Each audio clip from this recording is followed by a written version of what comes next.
Hi guys, so here is part 2 of the IS number 16 notes.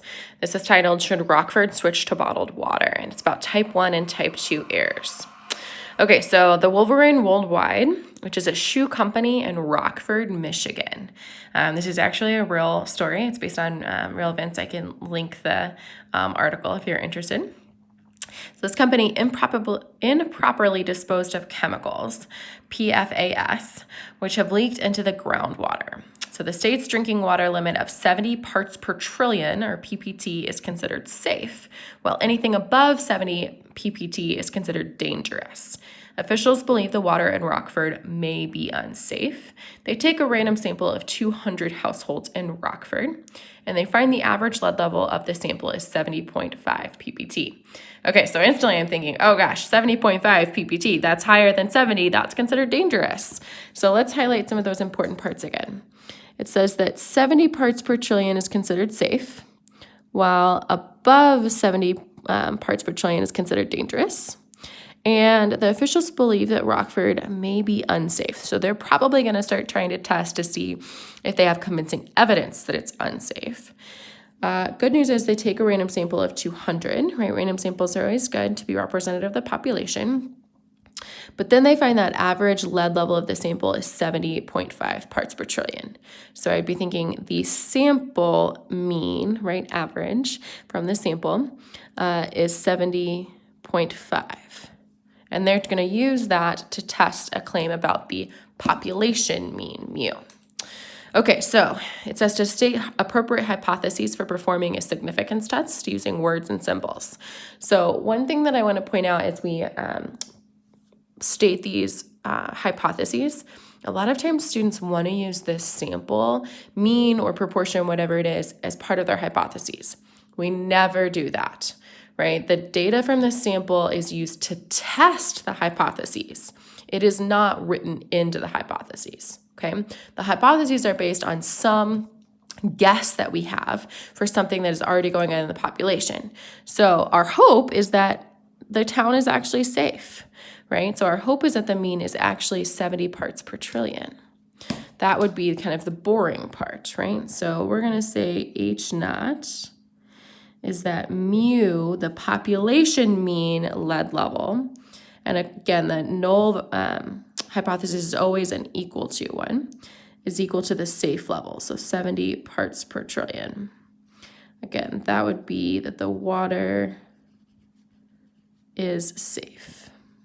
Okay, so then the alternative hypothesis, H1, I keep mu the same. I'm still talking about mu. But now I want to think about what I'm trying to prove about that null value. Am I trying to prove that the mean lead level is less than 70, that it's just not equal to, or that it's greater than? Well, I look back, Rockford may thinks that the water may be unsafe, and it's unsafe if it's above 70 parts per trillion. So that tells me to go more than 70 parts per trillion for my alternative hypothesis. And of course, my sample mean does provide evidence, right? Some evidence that the mean level is greater than 70, but we just have to decide whether this is convincing, okay? So that would be that the alternative hypothesis would be that the water is unsafe. And the other thing that we would want to think about whenever we're stating our hypotheses would be our significance level. So I'm going to choose the typical one of alpha equal to 0.05. Okay, so then after conducting a significance test, still not conducting ones ourselves, we're just looking at the results, a p-value of 0.045 is found. Interpret that value. Okay, so again, whenever we interpret the p-value, we always assume the null is true, and then we write that in context. So assuming the water is safe.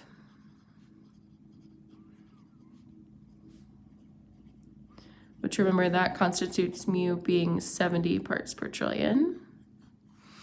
Then there is and this is a little bit different than the sentence I wrote on the previous page. Instead of putting the actual value for the p-value or the probability at the very end, I'm going to put it at the beginning of that clause. So there is a 0.045 probability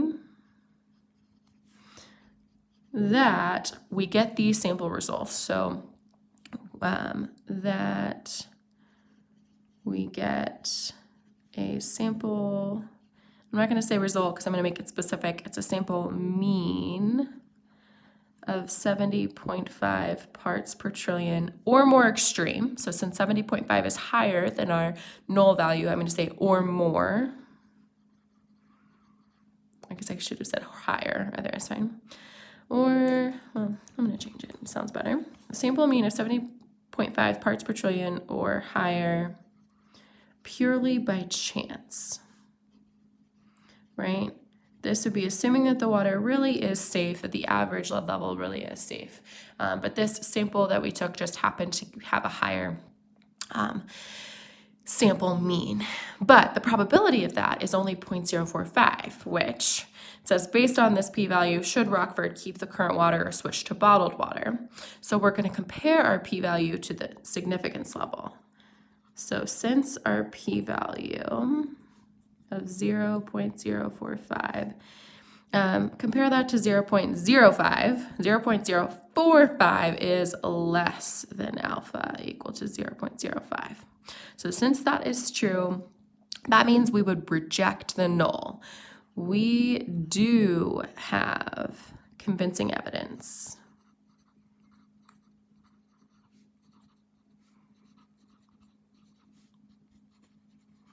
that the water, sorry, let me get this right. We have convincing evidence for the alternative or against the null, right? I could say against the null, so not safe, or I could say for the alternative that it's unsafe. Convincing evidence that the water is not safe. So if the water is not safe, do you want to keep using it? No, they should switch to bottled water. So they should switch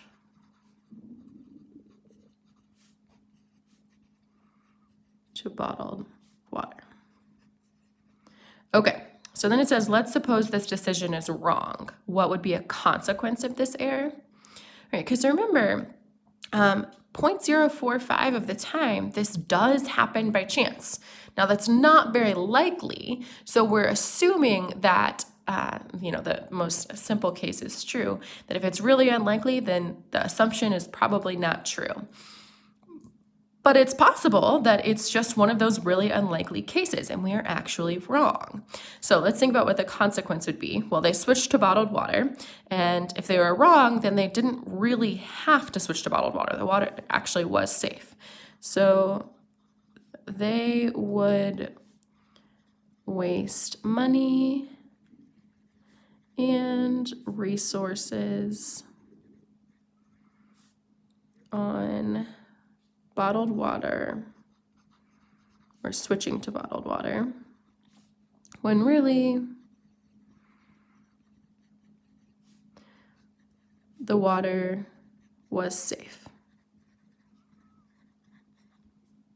Okay, so this is called something new.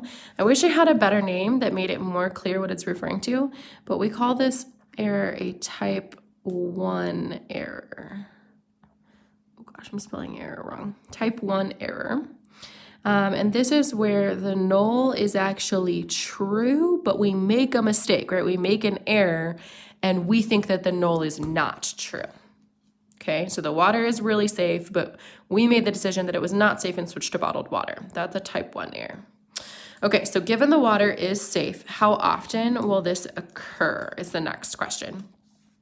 All right, so we are going to reject the null anytime alpha is less than 0.05, but there are 5% of the time that purely by chance we really do get a sample mean less than 0.05 when the water really is safe. So whatever alpha is, that is my probability, or the percent of the time that this error will occur. So 5% of the time we get statistically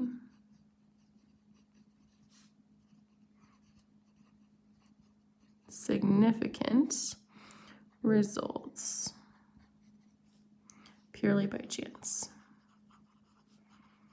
Okay, so this points out one of the ways that we choose alpha. If we're worried about making a type 1 error, we'll make alpha really small. Okay, we're about to talk about the other type of error, and if we're more worried about that other type of error, then we often make alpha a little bit larger so that the other type error is less likely. So I want to point out that a type 1 error, wrote error more clearly that time, occurs alpha % of the time. Now, that's not the best way to write it because it's not truly 0.05%, right? It's that alpha converted to a percentage of the time. Okay, so I'm going to pause here and do the next numbers on the next video.